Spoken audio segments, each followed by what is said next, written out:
Leviticus chapter 25. The Lord spoke to Moses on Mount Sinai. Speak to the Israelites and tell them, when you enter the land I am giving you, the land will observe a Sabbath to the Lord. You may sow your field for 6 years. You may prune your vineyard and gather its produce for 6 years. But there will be a Sabbath of complete rest for the land in the 7th year, a Sabbath to the Lord. You are not to sow your field or prune your vineyards. You are not to reap what grows by itself from your crop, or harvest the grapes of your untended vines.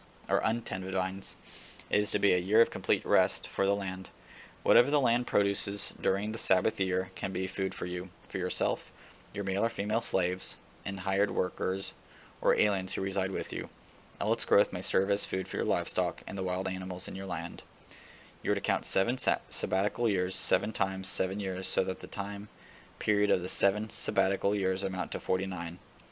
Then you are to sound a ram's horn loudly in the 7th month. On the 10th day of the month, you will sound it throughout your land on the Day of Atonement. You are to consecrate the 50th year and proclaim freedom in the land for all its inhabitants. It will be your jubilee, when each of you is to return to his property, and each of you to his clan. The 50th year will now be your jubilee. You are not to sow, reap what grows by itself, or harvest its untended vines. It is to be holy to you, because it is the Jubilee. You may only eat its produce directly from the field. In this year of Jubilee, each of you will return to his property. If you make a sale to your neighbor or purchase from him, do not cheat one another. You are to make the purchase from your neighbor based on the number of years since the last Jubilee. He is to sell to you based on the number of remaining harvest years. You are to increase its price in proportion to a greater amount of years, and decrease its price in proportion to a lesser amount of years, because what he's selling you is a number of harvests. You are not to cheat one another, but fear your God, for I am the Lord your God. You are to keep my statutes and ordinances, and carefully observe them, so that you may live securely in the land. Then the land will yield its fruit, so that you can eat, be satisfied, and live securely in the land. If you wonder, what will eat in the 7th year if we don't sow or gather our produce? I will appoint my blessing for you in the 6th year, so that it will become a crop sufficient for 3 years. When you sow in the 8th year, you will be eating from the previous harvest. You will be eating until the 9th year, when its harvest comes in. The land is not to be permanently sold, because it is mine, and you are only aliens and temporary residents in my land. You are to allow the redemption of any land you occupy.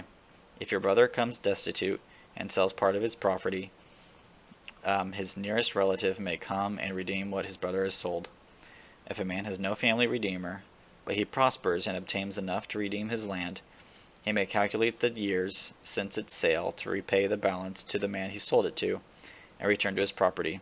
But if he cannot obtain enough to repay him, what he sold will remain the possession of its purchaser until the year of Jubilee. It is to be released at the Jubilee, so that he may return his property. If a man sells a residence in a walled city, his right of redemption will last until a year has passed after its sale. His right of redemption will last a year. If it is not redeemed by the end of a full year, then the house in the walled city is permanently transferred to its purchaser throughout its generations. It is not to be released on the Jubilee, but houses and settlements that have no walls around them are to be classified as open fields. The right to redeem such houses stays in effect, and they are to be released at Jubilee. Concerning the Levitical cities, the Levites always have the right to redeem houses in the cities they possess.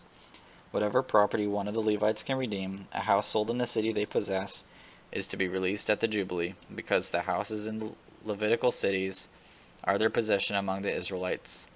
The open pastured land around their cities may not be sold, for it is their permanent possession.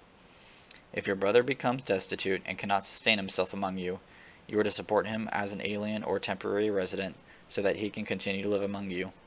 Do not take profit or take interest from him, but fear your God, and let your brother live among you.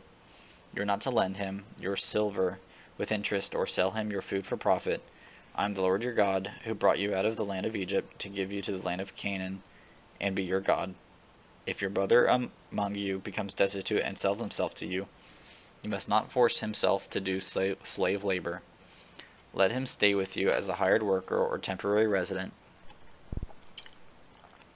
He may work for you until the year of Jubilee.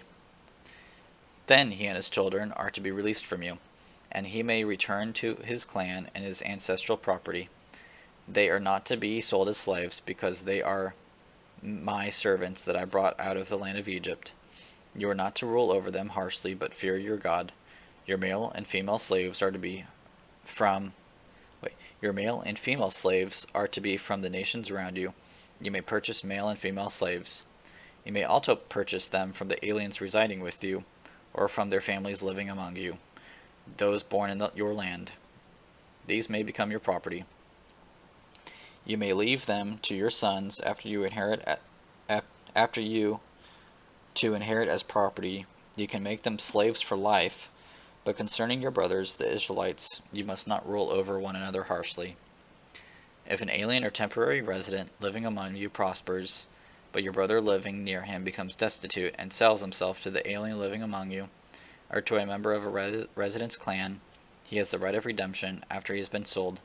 One of his brothers may redeem him. His uncle or cousin may redeem him, or any of his close relatives from his clan may redeem him.